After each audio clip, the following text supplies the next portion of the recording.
भगवान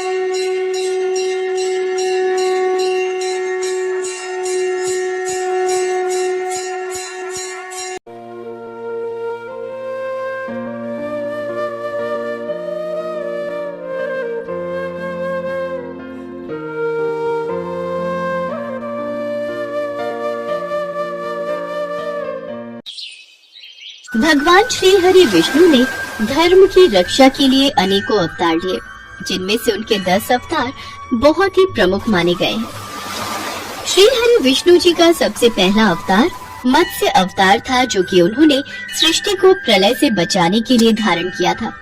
कहा जाता है, एक बार राजा सत्यव्रत एक दिन नदी में स्नान कर जलांजलि दे रहे थे।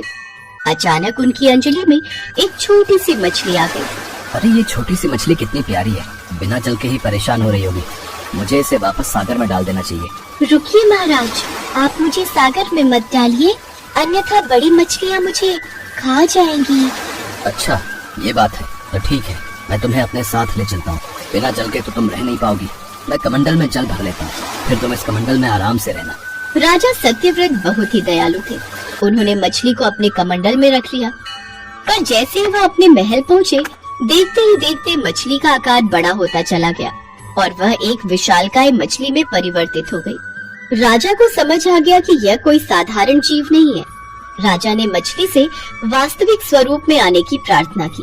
राजा की प्रार्थना सुन साक्षात 4 भुजाधारी भगवान विष्णु प्रकट हो गए और राजा सत्यव्रत से बोले, राजन, ये मेरा मत्स्य अवतार है। मैं तुमसे बहुत प्रभावित हुआ हूँ, इसलिए मैं तुम्हें कुछ कहना चाहता हूँ, उसे ध्यान से सुनो। आज से 7 दिन बाद प्रलय होगी, तब मेरी प्रेरणा से एक विशाल नाव तुम्हारे पास आएगी। तुम सप्त ऋषियों, औषधियों, बीजों व समस्त धरती के प्राणियों को लेकर उसमें बैठ जाना। जब तुम्हारी नाव डगमगाने लगेगी, तब मैं मत्स्य के रूप में तुम्हारे पास आऊंगा। उस समय तुम वासुकी नाग के द्वारा उस नाव को मेरी पूंछ से बांध देना। उस समय प्रश्न पूछने पर मैं तुम्हें उत्तर दूंगा, जिससे मेरी महिमा, जो पर ब्रह्म नाम से विख्यात है, तुम्हारे हृदय में प्रकट हो जाएगी और वो मेरा मत्स्य अवतार कहलाएगा। राजा सत्यव्रत भगवान विष्णु की बातों को ध्यान से सुनते रहे और उन्होंने वैसा ही किया और भगवान श्री हरि विष्णु ने मत्स्य अवतार लेकर पृथ्वी को प्रलय से बचाया और पुनः पृथ्वी की स्थापना हुई। भगवान विष्णु का दूसरा अवतार कूर्म अवतार है। धर्म ग्रंथों के अनुसार भगवान विष्णु ने कूर्म अथवा कछुए का अवतार लेकर समुद्र मंथन में सहायता की थी।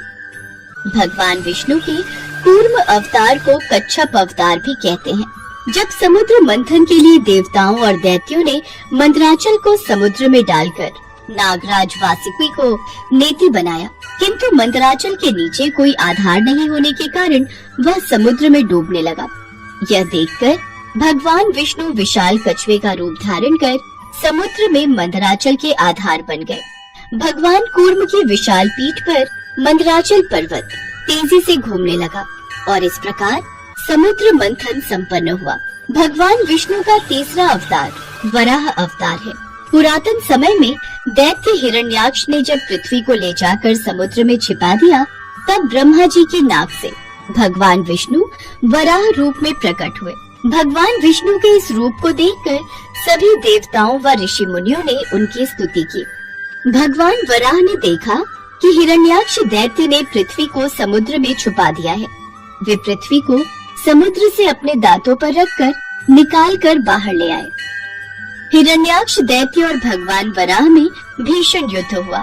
अंत में भगवान वराह ने हिरण्याक्ष का वध कर दिया। इसके बाद भगवान वराह ने अपने खुरों से जल को स्तंभित कर उस पर पृथ्वी को स्थापित कर दिया। भगवान विष्णु का चौथा अवतार भगवान नृसिंह है। दैत्यों का राजा हिरण्यकशिपु स्वयं को भगवान से भी अधिक बलवान मानता था। हिरण्यकशिपु ने ब्रह्मा जी को प्रसन्न करके उनसे वरदान प्राप्त किया कि उसकी मृत्यु न मनुष्य न देवता, न पशु न पक्षी, न दिन में न रात में, न धरती पर न आकाश में, न अस्त्र से न शस्त्र से। हिरण्यकशिपु ने ब्रह्मा जी को प्रसन्न करके उनसे वरदान प्राप्त किया कि उसकी मृत्यु न मनुष्य न देवता, न पक्षी न पशु, न दिन में न रात में, न धरती पर न आकाश में, न अस्त्र से न शस्त्र से किसी से ना हो। और वह ब्रह्मा जी के इसी वरदान का दुरुपयोग करके अपने आप को भगवान समझने लगा था। उसके राज में जो भी भगवान विष्णु की पूजा करता था उसको दंड दिया जाता था। उसके पुत्र का नाम प्रहलाद था। प्रहलाद बचपन से ही भगवान विष्णु का परम भक्त था, इसलिए हिरण्यकशिपु ने बहुत से प्रयासों के साथ अपने ही पुत्र को मारने के लिए बहुत से षड्यंत्र रचे, किंतु हर बार भगवान विष्णु के चमत्कार से भक्त प्रहलाद बच जाता था। हिरण्यकशिपु स्वयं प्रहलाद को मारने ही वाला था। तब भगवान विष्णु नृसिंह का अवतार लेकर खंबे से प्रकट हुए और उन्होंने अपने नाखूनों से हिरण्यकशिपु का वध कर दिया।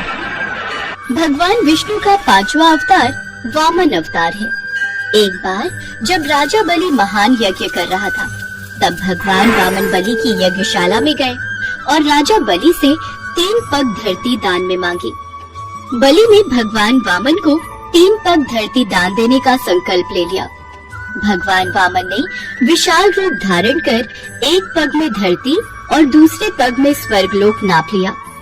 जब तीसरा पग रखने के लिए कोई स्थान नहीं बचा, तो बलि ने भगवान वामन को अपने सिर पर पग रखने को कहा।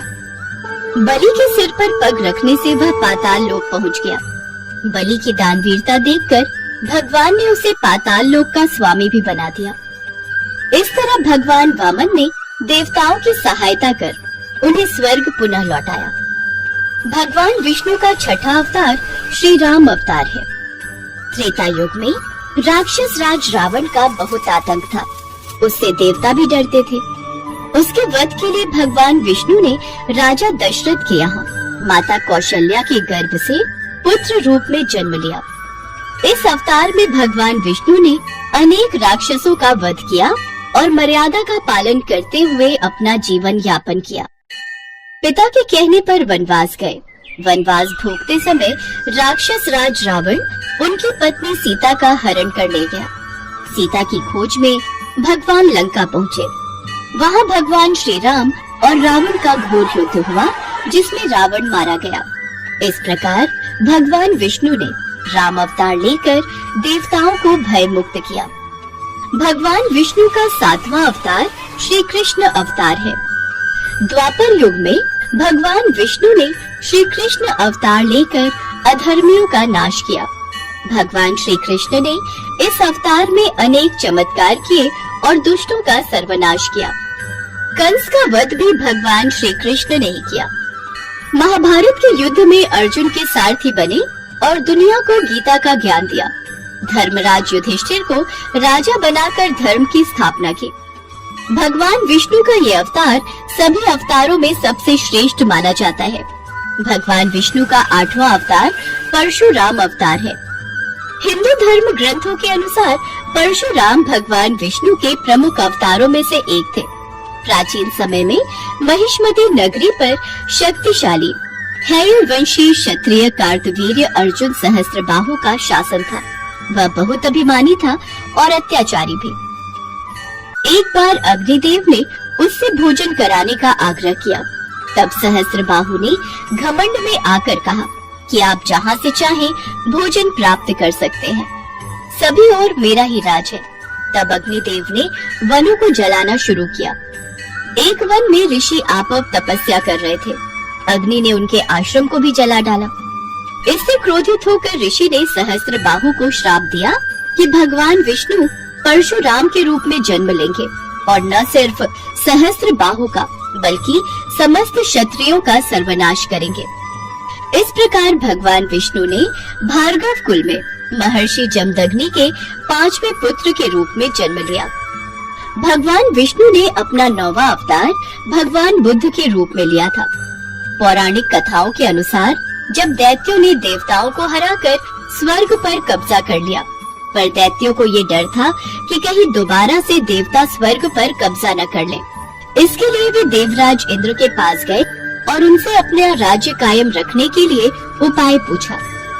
इंद्रदेव ने भी बिना किसी छल कपट के बताया कि अगर वे यज्ञ व वेद के अनुसार आचरण करेंगे तो उनकी स्वर्ग पर जीत हमेशा बरकरार रहेगी। इंद्र की सलाह से दैत्यों ने महायज्ञ व वेद के अनुसार आचरण शुरू कर दिया, जिससे उनकी शक्ति और बढ़ने लगी और वे अपने स्वरूप के मुताबिक उपद्रव करने लगे। यह देख भयभीत देवता मदद की गुहार लेकर भगवान विष्णु की शरण में पहुँचे। विष्णु जी ने देवताओं को मदद का वादा किया। भगवान स्वयं बुद्ध का रूप धारण कर प्रकट हुए।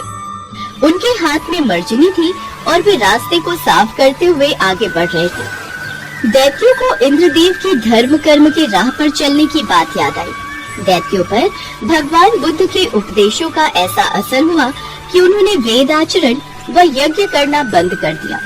ऐसा करने पर दैत्यों की शक्ति धीरे धीरे कम होने लगी। यह देख देवताओं ने दोबारा दैत्यों पर हमला कर स्वर्ग हासिल कर लिया। इस तरह भगवान बुद्ध ने सृष्टि का मंगल किया। भगवान विष्णु का 10वां अवतार कल की अवतार है। धर्म ग्रंथों के अनुसार भगवान विष्णु कलयुग में कल की रूप में अवतार लेंगे।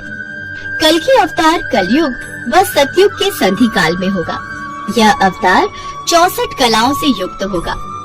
पुराणों के अनुसार उत्तर प्रदेश के मुरादाबाद जिले के संभल शहर में विष्णु यशा नामक तपस्वी ब्राह्मण के घर भगवान कल की पुत्र रूप में जन्म लेंगे।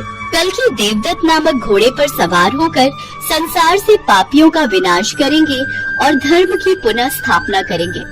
तभी सतयुग का प्रारंभ होगा।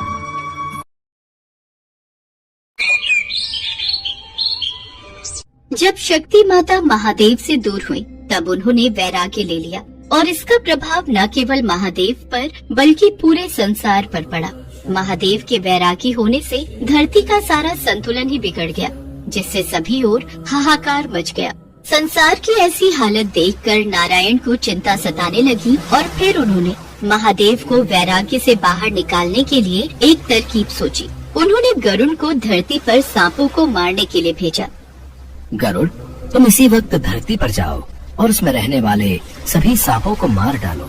गरुड़, ऐसा करने की इच्छा तो नहीं होती, किंतु महादेव को वापस लाने का यही एक तरीका है। जो आज्ञा मेरे प्रभु। नारायण का आदेश पाते ही गरुड़ धरती पर जाकर सांपों की हत्या करना शुरू कर देते हैं। गरुड़ का ऐसा आक्रमण देख सभी सांप बहुत घबरा जाते हैं और वो अपने प्राणों की रक्षा हेतु अपने नाग देवता वासुकी के पास जाते हैं और उन्हें गरुड़ के अत्याचारों के बारे में बताते हैं। ये सुनकर वासुकी चिंता में पड़ जाता है और सभी सांपों को उनकी रक्षा करने का आश्वासन देकर स्वयं ओम नमः शिवाय का जप करते हुए कैलाश की ओर प्रस्थान कर जाता है।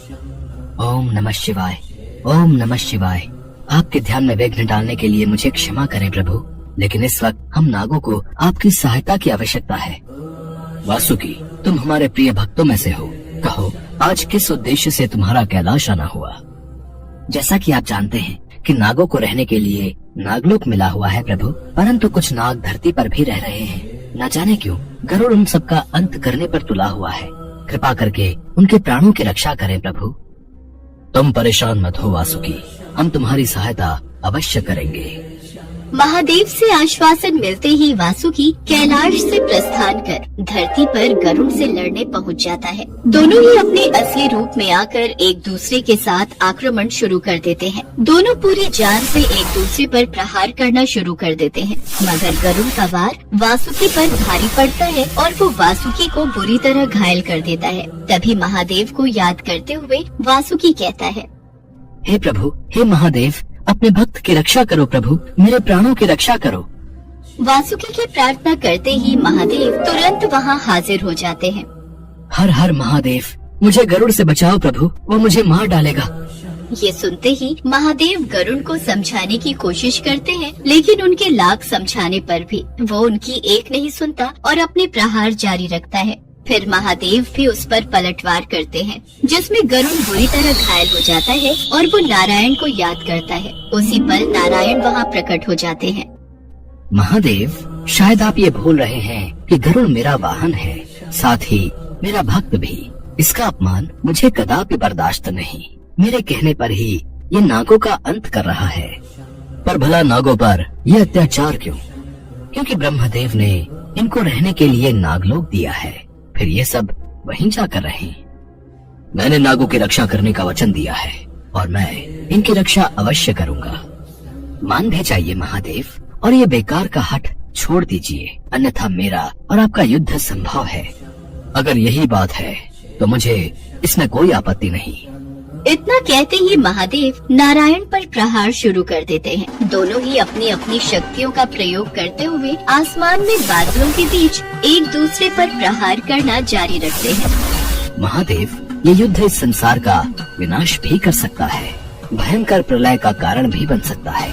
इसलिए अभी भी मेरी बात मान जाइए और इन नागों की रक्षा का विचार छोड़ दीजिए। अब ये युद्ध केवल इन दोनों का नहीं बल्कि हमारे बीच का युद्ध बन गया है। अगर धर्म और कर्म अलग अलग हैं, तो फिर इस ब्रह्मांड पर प्रलय आने से कोई नहीं रोक सकता। इतना कहकर महादेव युद्ध जारी रखते हैं। आसमान में बिजलियां कड़कने लगती हैं, ज्वालामुखी फूटने लगती है, धरती कांपने लगती है, चारों ओर भयंकर तूफान चलने लगता है। ब्रह्मांड में सभी देवी देवता घबरा जाते हैं। धरती पर जानवरों और प्राणियों में हाहाकार मच जाता है। महादेव के प्रहार से नारायण पहाड़ से नीचे की तरफ गिर जाते हैं और इस तरह युद्ध और प्रचंड हो उठता है। अगर महादेव और नारायण जल्द शांत न हुए तो निश्चित ही सृष्टि का अंत हो जाएगा। तो आप ही इस युद्ध को रोकने के लिए कुछ कीजिए ना ब्रह्मदेव। जब तक शिव जी स्वयं अपने वैराग्य से बाहर नहीं आते, तब तक उनका गुस्सा कोई शांत नहीं कर सकता। उधर महादेव और नारायण का युद्ध जारी रहता है। फिर अचानक ही नारायण महादेव का कंठ पकड़ लेते हैं, जिस वजह से महादेव बेहद क्रोधित हो जाते हैं और वो नारायण पर अपने त्रिशूल से वार कर देते हैं। किंतु जैसे ही वो वार करते हैं, अचानक से उनका हृदय बेचैन हो उठता है। अरे, ये मुझसे कैसा अनर्थ हो गया, अपने ही आराध्य पर त्रिशूल चला दिया। इतना सोचते ही वो नारायण से क्षमा मांगने लगते हैं। हे भगवान, हमें क्षमा करें, हमसे बहुत बड़ी भूल हो गई जो हमने अपने ही आराध्य पर वार किया। उनके इतना कहते ही वो अपने वैराग्य से बाहर आ जाते हैं। फिर नारायण उनको समझाते हुए कहते हैं, महादेव, ये सब लीला हमारी ही रची हुई है, लेकिन क्यों? आपको वैराग्य से बाहर लाने के लिए मुझे ये खेल खेलना पड़ा, और इस लीला में आपके कंठ पर छपी मेरी उंगलियों के कारण भविष्य में आपको शितिकंठ के नाम से भी जाना जाएगा।